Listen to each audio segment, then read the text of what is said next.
عندما يكون عدم الراحة دليل على فعل الصواب. 10 أشياء سلبية معظمنا بيقوم بيهم وبتكون مؤشر سلبي لانهيار حياتنا وإن حياتنا بتبوظ، بس الحقيقة اكتشفت إن هي العكس خالص، إن ال10 حاجات دول هم مؤشر قوي جدا للنجاح والإنتاجية وزيادة ثقتنا بنفسنا وتغييرنا بشكل عمومي. وطبعا الكلام الغريب ده مش كلامي، ده كلام كاتبة ومؤلفة مشهورة جدا اسمها بريانا وايست. وخلينا نخش في الموضوع على طول عشان انا متحمس جدا، ويلا خلينا نشوف ايه هي الاشياء السلبيه دي اللي بتكون ايجابيه في حد ذاتها.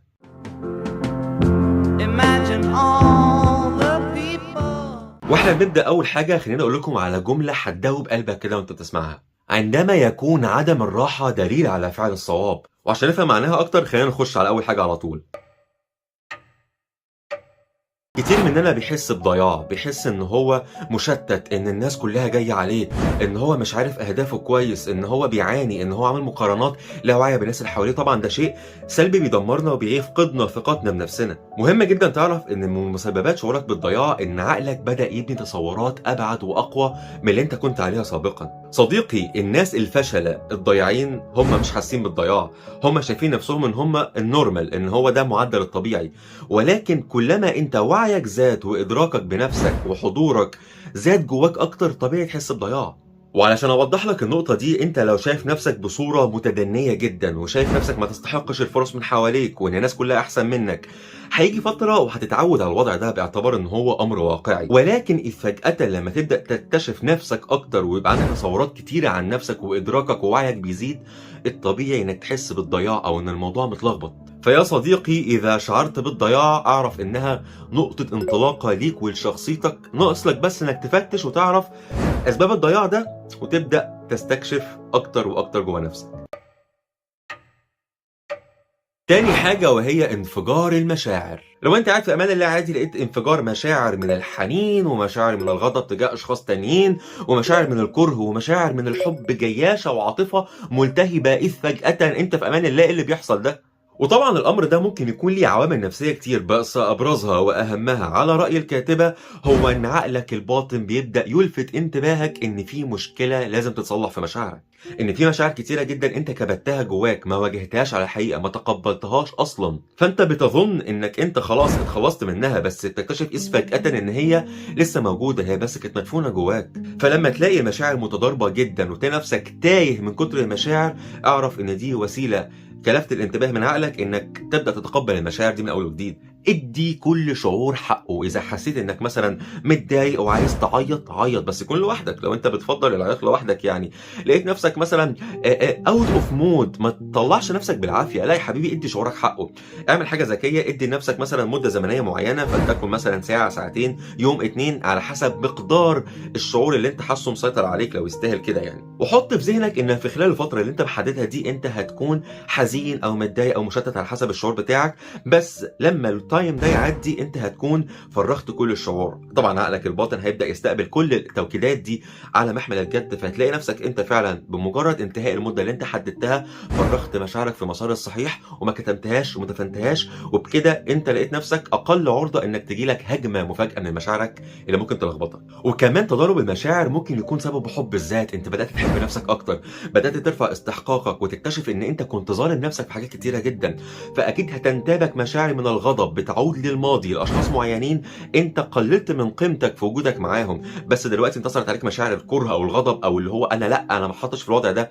فده مؤشر ايجابي وكويس انك بدات تروض نفسك، بدات تكتشف نفسك اكتر من اول وجديد. فمش بالضروره يكون تضارب المشاعر وفجائيتها بيدل على شيء سلبي، وانما هو بيدل على بركان من التمرد والقوه من جواك بدا ينفجر. واحنا بنخش في الحاجه الثالثه. لو انت اول مره تشوفني اعمل لي سبسكرايب ولايك هنا، ولو انت من متابعيني القدامى عرفني في الكومنت، انا بحبكم جدا.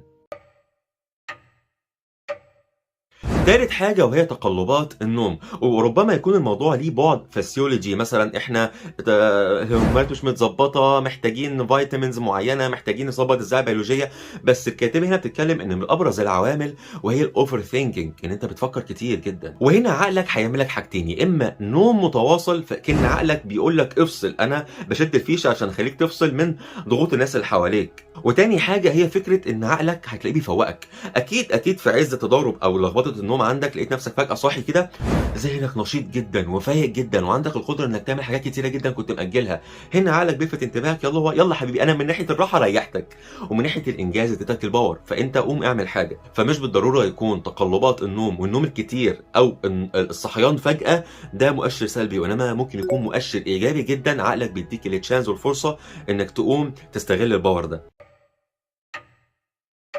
رابع حاجة وهي التوتر عند القرارات المصيرية، كل واحد فينا بييجي له قرارات مصيرية لازم ياخد فيها قرار فجأة، مثلًا وظيفة جديدة أنت عايز تلتحق بيها وتسيب القديمة والّا لأ، لا قدر الله طلاق، لا قدر الله انفصال عاطفي، سفر لمكان جديد، في بعض الأشياء اللي بتيجي لنا فجأة وما فيش حد يقدر ياخد لنا القرار ده غيرنا إحنا، علشان كده الطبيعي تسيطر عليك الشخصية الانهزامية وقت اتخاذ القرارات دي، فيبدو إنه أمر سيء، بس في حقيقة الأمر إن دي فرصة لا تعوّض ولا تُقدّر بثمن إن أنت تبدأ تكسر المألوف بالنسبة لتفكيرك، يعني نمط تفكيرك بيكون محدد على إنك تبقى في منطقة الراحة وتتجنب إنك تاخد قرارات فُجائية، قرارات أنت مش عارف تبعاتها عاملة إزاي، فدي فرصة ذهبية إنك تكسر الروتين وتكسر كل مألوف بالنسبة لنمط تفكيرك، وتاخد القرارات اللي أنت شايفها الأصح، وما تشغلش بالك بحتة المخاوف المتعلقة بإن هي مجهولة، طبعًا حكّم عقلك وفكّر بدل المرّة ألف في العواقب وفي الفوايد، ولقيت نفسك أنت بتميل أكتر لناحية إنك تاخد القرار ده،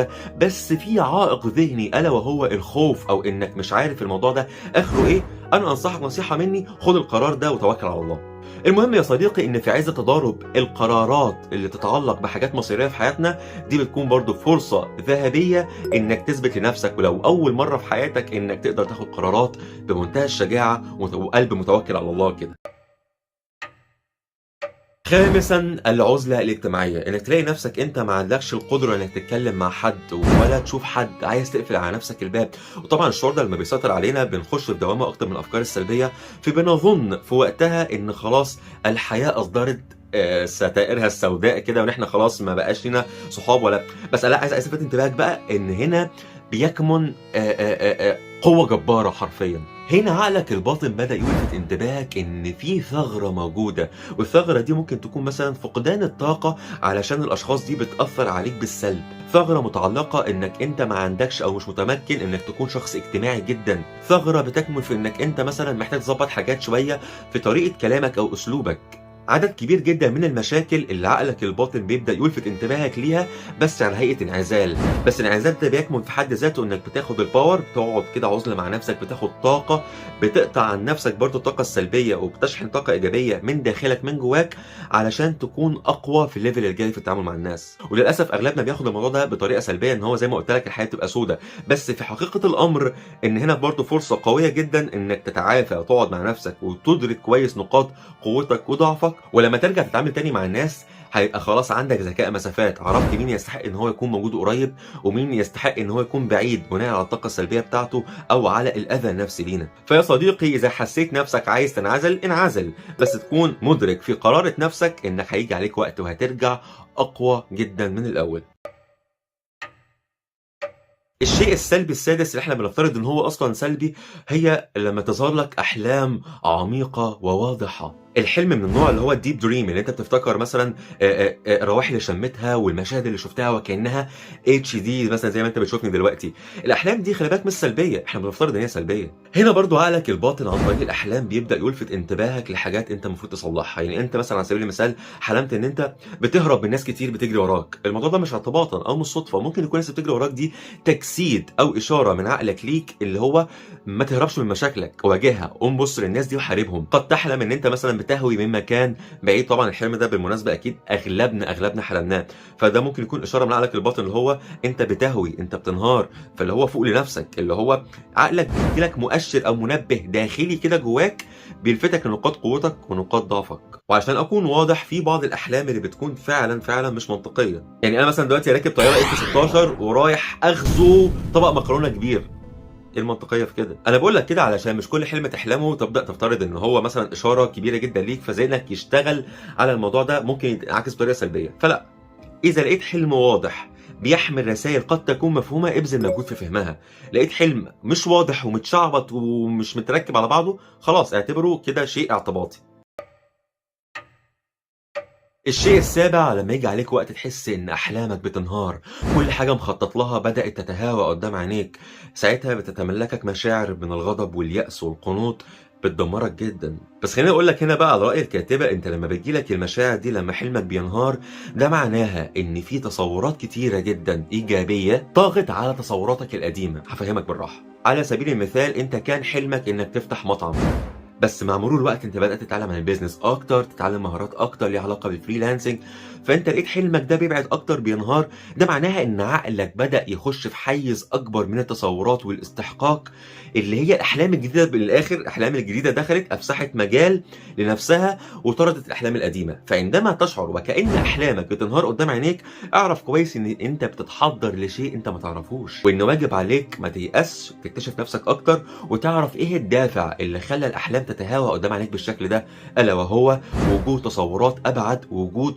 قوه جباره جواك من الوعي والادراك اللي على اساسهم تستحق انك تحقق احلام تانية ممكن ما كانتش في خيالك. فيا صديقي بليز، عندما تنهار الأحلام من حواليك لا تفقد الأمل ولا تيأس ولا تستسلم لمثل تلك الأفكار السلبية الهدامة، ولكن على الوجه المقابل لازم كويس تكتشف نفسك وتعرف إيه اللي أنت وصلت له كتفكير وصلك للمرحلة دي. في شيء إيجابي أنت لوحدك اللي هتعرفه، مفيش حد هيساعدك فيه. الحاجة السلبية التامنة ودي بتكون صعبة على معظمنا، وهي اكتشاف الحقائق. ان انت تتصدم مثلا بحقيقة انك عرفت ان الشخص ده مش بيبادلك المشاعر زي ما انت كنت متوقع، تعرف ان صاحبك ده كان بيكذب عليك طول الوقت، ده مش بيتمنى لك الخير، الوظيفة دي انا هترفد منها قريب.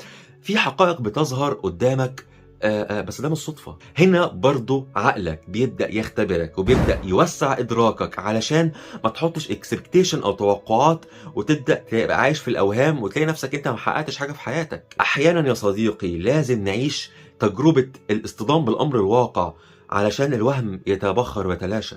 لو أنت كنت عايز تعيش حياة مليئة بالأوهام ورفع سقف التوقعات، انت كنت عايشها، بس الاصح والاسلم انك تخش حياه واقعيه منطقيه ما فيهاش اوهام، ما فيهاش مجال انك ترفع سقف توقعاتك في حد. فالطبيعي تتصدم، الطبيعي تاخد خذلان خناجر كده جوه قلبك. فيا صديقي لعل الخير يكمن في الشر، والحاجات دي تبدو لك في وقتها كده ان هي شر وسلبيه جدا والعالم كله بيتغير من قدامك، مفيش امان. بس في حقيقه الامر لا، دي فرصه انك توسع ادراكك، تبدا مش هقول لك افقد الثقه في الناس اللي حواليك، ولكن قلل سقف توقعاتك. هقول لك جمله بحبها جدا بتقول: ليست الاشياء كما تبدو وكذلك الاشخاص. وافتكر ان ربنا لا يعطي اصعب المعارك الا الاقوى الجنود. فما تزعلش على نفسك لما تكتشف الحقيقه وتتضايق، ازعل على نفسك لو فضلت طول الوقت عايش في الوهم. أسوأ حاجة سلبية لما يجيلنا اعتقاد إن الطريق طويل. أنا دلوقتي ببدأ شغلانة معينة متحمس جدا ليها، بس لسه هعمل وأخلي وأسوي. أنا عايز أبدأ كورس إنجليش لسه هتعلم كل حاجة فيه. لما يجيلك شعور سلبي إن الطريق لسه طويل، افتكر كويس إنك أنت ما كنتش لاقي طريق في البداية. يعني وجود طريق قدامك أصلا في حد ذاته ده شيء إيجابي، على عكس ما تكون أنت أصلا مش لاقي طريق وماشي بتتخبط يمين وشمال، أو حتى ما عندكش حتى تصور داخلي إنك ممكن تحقق حاجة. فيا صديقي، إذا تعاظمت عليك الأسباب توكل على مسبب الأسباب، وابدأ فكر انك هتاخد المشوار ال1000 ميل بيبدأ بخطوه زي ما بيقولوا. خد اللي هو ستيب افري داي 1% بس من حاجه انت عايز توصل لها، ولكن ما تستسلمش الافكار السلبيه اللي هتجيلك لما تكتشف ان الطريق طويل. عاشر واخر حاجه معانا هي الشعور بالمسؤوليه العاطفيه، انك تبقى مسؤول عن مشاعرك، انك ما تسقطش يعني عيوبك على الناس اللي حواليك، انك تبقى تكون مدرك من الاخر ان مشاعرك دي انت المسؤول عنها، خيرها وشرها. يعني لو جالك شعور معين بالاحباط اللي هو انا مفيش حد بيفرحني، انا المسؤول عن فرحتي، طب انا ازاي افرح نفسي، اعرف ان الشعور ده انطلاقه كبيره جدا ليك انك تستكشف حاجه اسمها معنى السعاده بالنسبه لك ايه. اعمل حاجات بتفرحك، اعمل حاجات بتديلك ثقه بنفسك، اكسر الروتين، ما تعتمدش على حد اعتماد كلي ان هو يكون مصدر سعاده ليك.